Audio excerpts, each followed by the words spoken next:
Newborn బేబీకి ఎప్పుడు స్నానం చేయించాలి? అండ్ కొంతమంది లిప్స్ అండ్ గమ్స్ని బాగా ప్రెస్ చేసేస్తారనమాట. ట్రెడిషనల్గా ఈ చెవుల్లో ఊదడాలు ఇలాంటివన్నీ చేయకూడదు. ఇండియన్ అకాడమీ ఆఫ్ పీడియాట్రిక్స్ చెప్పినది బెస్ట్ ఆయిల్ ఫర్ మసాజ్ ఏంటంటే, మీ న్యూబార్న్ బేబీకి ఎప్పుడు స్నానం చేయించాలి? రోజుకి 2 సార్లు స్నానం చేయించచ్చా లేదా? ఆయిల్ మసాజ్ చేస్తున్నప్పుడు ఏమేం జాగ్రత్తలు తీసుకోవాలి? హెడ్ బాత్ వీక్కి ఎన్నిసార్లు చేయాలి? సో ఇలాంటి చాలా డౌట్స్ పేరెంట్స్కి ఉన్నాయి. సో ఈ వీడియోలో ఈ టాపిక్స్ మీద నేను మీకు ఒక క్లారిటీ ఇస్తాను. హాయ్, నా పేరు doctor Jyothirmayi and welcome to my YouTube channel doc mom జో.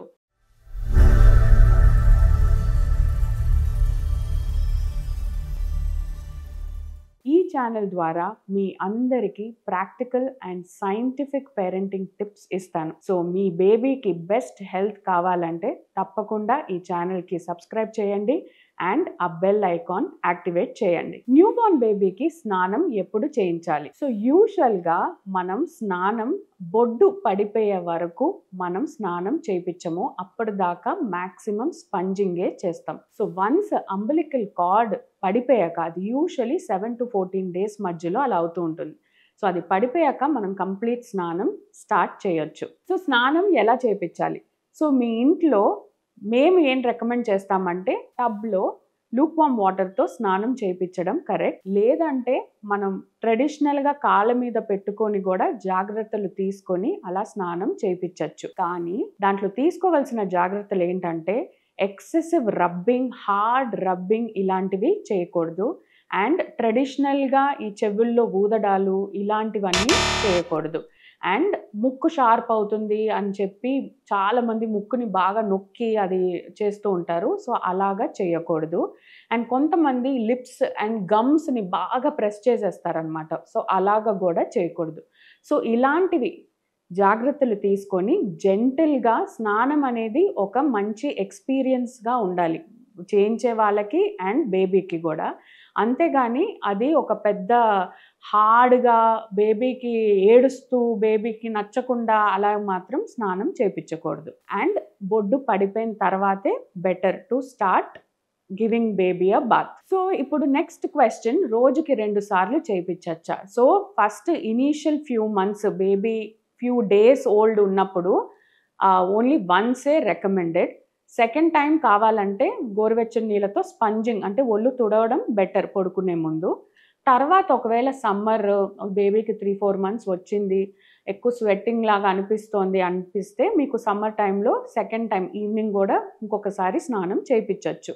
వింటర్స్లో మాత్రం better to stick to once a day స్నానం. అండ్ హెడ్ బాత్ ఎన్నిసార్లు వీక్కి చేయించవచ్చు? సో యూజువల్గా 2 to 3 times a week enough. So every day చేయించడం వల్ల స్కాల్ప్ డ్రై అయిపోయి క్రేడిల్ క్యాప్ అంటాం మనం, అంటే అదొక fungal infection. So seborrheic dermatitis అంటాం. సో ఇవన్నీ అవ్వడానికి ఛాన్సెస్ ఎక్కువగా ఉంటుంది. So 2 to 3 times a week head bath is sufficient. So స్నానం అనే టాపిక్ వస్తే చాలా మంది పేరెంట్స్ అడిగే క్వశ్చన్ ఏంటంటే, ఏం ప్రోడక్ట్స్ వాడాలి బేబీకి అని. సో మన మార్కెట్లో చాలా ప్రోడక్ట్స్ ఉన్నాయి, చాలా బ్రాండ్స్ అవైలబుల్గా ఉన్నాయి. బట్ బేసిక్గా చూసుకోవాల్సింది ఏంటంటే, mild baby products and pH balance అయి ఉండాలి, ఫ్రాగ్రెన్స్ ఫ్రీ అయి ఉండాలి అండ్ డర్మటాలజికలీ టెస్టెడ్ అయి ఉండాలి. సో ఇవన్నీ కండిషన్స్ క్రైటీరియాస్ ఫుల్ఫిల్ అవుతే మీరు డెఫినెట్గా ఆ బేబీ ప్రోడక్ట్ మీ బేబీకి ట్రై చేయొచ్చు. సో ఏదున్నా కొంచెం మనం ఒక లెగ్ ఆర్ హ్యాండ్ దగ్గర చిన్న స్కిన్ ప్యాచ్ టెస్ట్ లాగా చేసుకొని సూట్ అవుతుందంటే మీరు వాడుకోవచ్చు. షాంపూస్ అనేవి ఖచ్చితంగా టియర్ ఫ్రీ షాంపూ, అంటే కళ్ళల్లోకి ఒకవేళ బై మిస్టేక్ వెళ్ళినా కూడా బేబీకి ఇబ్బంది అవ్వకుండా ఉండాలి. Tear free shampoo, sulphate free, paraben free ఇలాంటి షాంపూస్. సో మైల్డ్ బేబీ షాంపూసే వాడాలి. Now coming to the next important topic, oil massage to the baby. So ఖచ్చితంగా ఇది మనం ట్రెడిషనల్గా ఎన్నో సంవత్సరాల నుంచి మనం ఇది ఫాలో అవుతూ వస్తున్నాము. సో ఆయిల్ మసాజ్ అనేది బేబీస్కి చాలా చాలా ఇంపార్టెంట్, వాళ్ళ గ్రోత్ అండ్ డెవలప్మెంట్కి కూడా.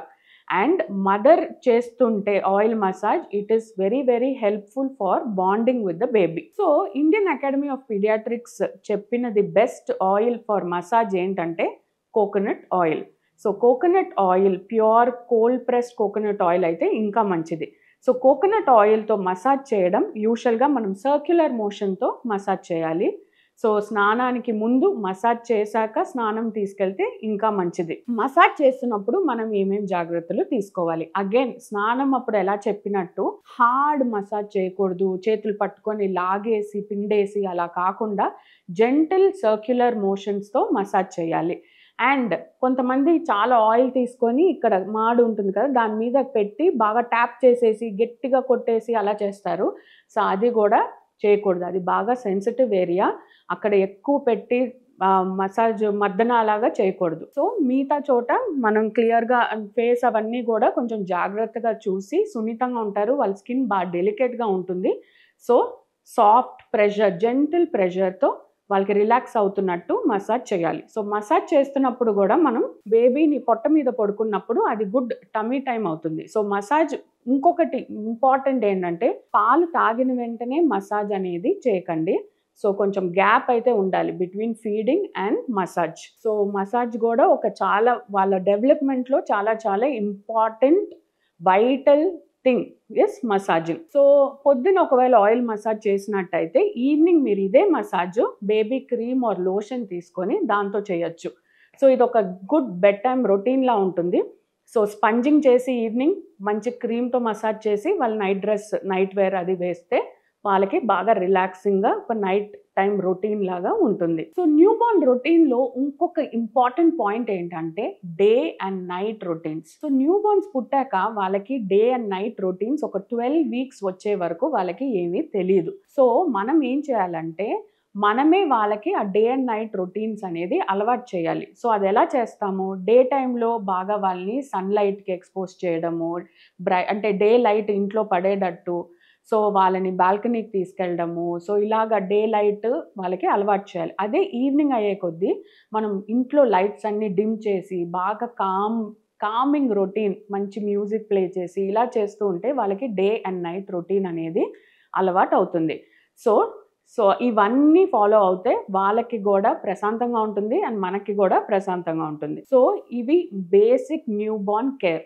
సో మీకు ఇంకేమైనా డౌట్స్ ఉన్నాయి మీ న్యూ బార్న్ రొటీన్ కేర్లో అంటే కింద కామెంట్ సెక్షన్లో పెట్టండి. నెక్స్ట్ ఏ టాపిక్స్ మీద వీడియో చేయాలని కూడా మీరు సజెషన్స్ ఇవ్వండి. ఓకేనా?